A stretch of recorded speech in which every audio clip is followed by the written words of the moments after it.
పాలిటిక్స్లో చంద్రబాబు స్ట్రాటజీలు ఎంత షార్ప్గా ఉంటాయో చెప్పడానికి ఈ సైలెంట్ ఆపరేషనే బెస్ట్ ఎగ్జాంపుల్. పర్ఫార్మెన్స్ లేని అవినీతి ఆరోపణలున్న ఓ 15 మంది ఎమ్మెల్యేలను వదిలించుకోవడానికి బాబు వేసిన స్కెచ్ మామూలుగా లేదు. వాళ్ళని డైరెక్ట్గా సస్పెండ్ చేస్తే సింపతి వస్తుందని పక్కా రివర్స్ సైకాలజీ ప్లే చేస్తున్నారు. నియోజకవర్గాల్లో వాళ్ళని సైడ్ చేసి ఆల్టర్నేట్ లీడర్స్ ని ఎంకరేజ్ చేస్తూ ఉండడంతో ఆ బ్లాక్ లిస్ట్ బ్యాచ్ కి ఫ్యూచర్ బ్లాంక్ అయిపోయింది. దీంతో వాళ్ళంతా మెల్లగా వైసీపీ వైపు చూస్తున్నారు. ఇక్కడే బాబు మాస్టర్ ప్లాన్ వర్కౌట్ అయింది. వాళ్ళు వైసీపీ కండువా కప్పుకుంటే టీడీపీకి డెడ్ వెయిట్ తగ్గుతుంది. నెక్స్ట్ ఎలక్షన్స్ లో కొత్త బ్లడ్ కి లైన్ క్లియర్ అవుతుంది. కత్తికి రక్తం అంటకుండా ఆ 15 మందిని వైసీపీ వైపు నెట్టేస్తున్న బాబు మైండ్ గేమ్ చూసి పొలిటికల్ సర్కిల్ షాక్ అవుతున్నాయి. ఇక మరింత సమాచారం మా కరెస్పాండెంట్ అసోసియేట్ ఎడిటర్ వాసు అందిస్తారు. వాసు, సింధు, ఇప్పుడు ఏపీ రాజకీయాల్లో చాలా కీలకమైన చర్చ. అంటే టీడీపీలో ఒక కొత్త వ్యూహం అమలు కాబోతుంది. ఆ రాజకీయ చతురతకి ఎంతో విశిష్టతగా చెప్పుకునే చంద్రబాబు నాయుడు వేసేటటువంటి ఎత్తులు పై ఎత్తులు ఎవరు ఊహించలేరు.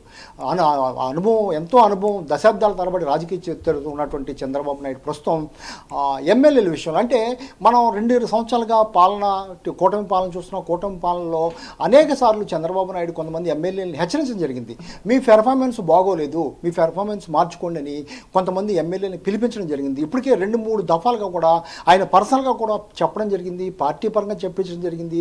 అందులో ఉత్తరాంధ్ర అవ్వచ్చు, రాయలసీమ అవ్వచ్చు, అమరావతి అవ్వచ్చు, అనేక ప్రాంతాల్లో కొంతమంది ఎమ్మెల్యేలు పనితీరు బాగోలేదు, మీరంతా కూడా మీ మీద అనేకమైన ఆరోపణలు వస్తున్నాయి, ప్రజల నుంచి ఆరోపణలు వస్తున్నాయి, ప్రజలకు అందుబాటులో ఉండట్లేదు, నియోజకవర్గాల్లో సమస్యలు పరిష్కరించట్లేదు, అనేకమైన అవినీతి ఆరోపణలు కూడా వచ్చిన ఎమ్మెల్యేలు ఉన్నారు. వాళ్ళందరూ కూడా హెచ్చరించడం జరిగింది.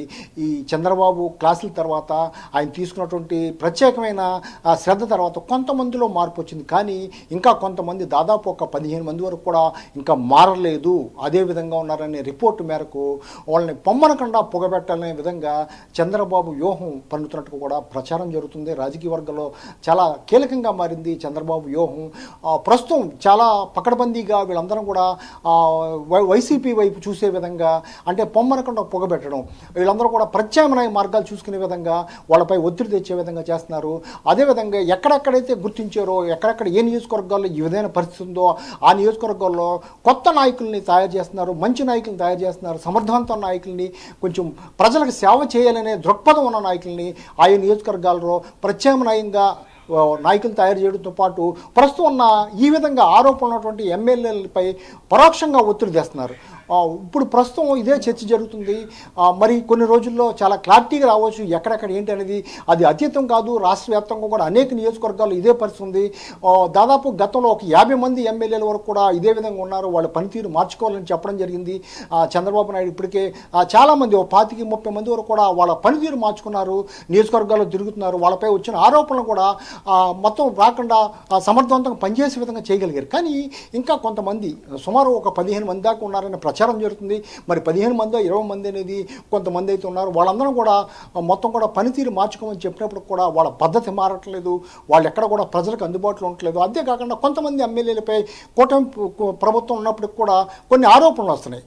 ఆ అవినీతి ఆరోపణలు అవ్వచ్చు, లేకపోతే వేరే ఆరోపణలు అవ్వచ్చు. ఈ ఆరోపణల నేపథ్యంలో చంద్రబాబు నాయుడు అయితే వచ్చే ఎన్నికల నాటికి క్లీన్ చిట్ మొత్తం కూడా క్లియర్గా ఉండాలని, ఇటువంటి ఎమ్మెల్యేలకు మళ్ళీ టికెట్లు ఇచ్చి అబాస్ పాలయ్యే బదులు వాళ్ళని తప్పించాలనే వ్యూహంతో ముందుకెళ్తున్నారని చెప్పొచ్చు. అందులో భాగంగానే పకడ్బందీగా వాళ్ళందరూ కూడా తప్పించేందుకు మొత్తం కూడా చంద్రబాబు వ్యూహం పన్నారు. వీళ్ళందరూ కూడా ప్రస్తుతం వాళ్ళకు కూడా పరిస్థితి అర్థమైంది. వాళ్ళని పక్కన పెట్టి అదే నియోజకవర్గంలో కొంతమంది ద్వితీయ శ్రేణి నాయకుల్ని ప్రోత్సహించడం, ఎంకరేజ్ చేయడం వల్ల వాళ్ళందరూ కూడా పక్క చూపులు చూసే పరిస్థితి ఏర్పడింది. ప్రస్తుతం ఉన్నప్పటి పరిస్థితుల్లో ప్రత్యామ్నాయ పార్టీగా కూటమి పార్టీలో ఉన్నటువంటి జనసేన అవ్వచ్చు, బీజేపీ అవ్వచ్చు, టీడీపీ కాకపోతే మిగిలిన పార్టీ ఏకైక పార్టీ వైసీపీ తప్పనిసరిగా కూడా వాళ్ళు వచ్చే ఎలక్షన్కి తప్పనిసరిగా ఆ టికెట్లు ఆఫర్ చేసుకుని వైసీపీ తరఫున పోటీ చేయాల్సిన అవసరం వస్తుంది. దానివల్ల ఇక్కడ ఉన్నటువంటి కూటమిలో, టీడీపీలో ఉన్నటువంటి చెత్త అంతా కూడా బయటకు పోయి చాలా మంచి మొత్తం కూడా రిజల్ట్ వచ్చే అవకాశం ఉందని కొంత రాజకీయ నాయకులు కూడా, రాజకీయ విశ్లేషకులు కూడా చెప్పే పరిస్థితి కనిపిస్తుంది. ప్రస్తుతం చంద్రబాబు చతురతకి అందరూ కూడా ముక్కును వేలేసుకునే పరిస్థితి కనిపిస్తుంది. ఎందుకంటే చంద్రబాబు వ్యూహం చాలా పకడ్బందీగా ఉంటుంది, చాలా వ్యూహాత్మకంగా ముందుకెళ్తారు, ముందు చూపు ఎక్కువ, భవిష్యత్తు ఎక్కువ ఆలోచిస్తారు. అందులో భాగంగా రానున్న ఈ 3 సంవత్సరాల్లో కూడా పకడ్బందీగా సమర్థవంతమైన పాలన అందించాలి, ప్రజలకి మేలైన పాలన అందించాలి, అందరికి కూడా ఎటువంటి ఇబ్బంది లేకుండా నియోజకవర్గాల్లో చూడాలని చెప్పినప్పుడు కూడా ఈ 15 మంది సుమారు 15 మంది వరకు కూడా వాళ్ళ పద్ధతి మార్చుకోక వాళ్ళ పందాన్ని కొనసాగిస్తున్నారు. ఇందులో కొంతమంది వైసీపీ నుంచి వచ్చినటువంటి ఎమ్మెల్యేలు కూడా ఉండే అవకాశం ఉంది. ఎందుకంటే గతం నుంచి వచ్చినటువంటి పోకడలో వాళ్ళు వదలలేక ఇదే విధంగా విధానాన్ని అమలు చేయడం పట్ల ఇక వాళ్ళని వదిలించుకునే పరిస్థితి ఏర్పడుతుంది. మొన్న కూటమి ఎలక్షన్ సందర్భంలో కొన్ని నియోజకవర్గాలు తప్పని పరిస్థితిలో కొంతమందిని తీసుకోవాల్సి వచ్చింది, వాళ్ళ ద్వారా పోటీ చేయాల్సి వచ్చింది. కూటమి గాలిలో చంద్రబాబు అయితేనే, పవన్ కళ్యాణ్ అయితేనే, బీజేపీ అయితేనే కూటమి ఒకటి కావటం వల్ల ఆ బలంలో వాళ్ళంతా కూడా నెగ్గడం జరిగింది. కానీ నెగ్గినా సరే కొంతమంది వాళ్ళ పనితీరు మార్చుకోవటం లేదు. అందువల్ల అటువంటి వాళ్ళని ప్రత్యేకంగా గుర్తించి మొత్తం కూడా 15 మందిని కూడా ఈ విధంగా పొమ్మనకుండా పొగబెట్టే విధంగా చేసే విధంగా పకడ్బందీకి వ్యూహం పొందుతున్నారు. మరి వచ్చే 3 ఏళ్లలో వీళ్ళందరి పరిస్థితి ఏ విధంగా ఉండబోతుంది, ప్రత్యామ్నాయంగా ఎటువంటి నాయకులు ఎన్నుకోబోతారనేది ముందు తెలిసే అవకాశం ఉంది.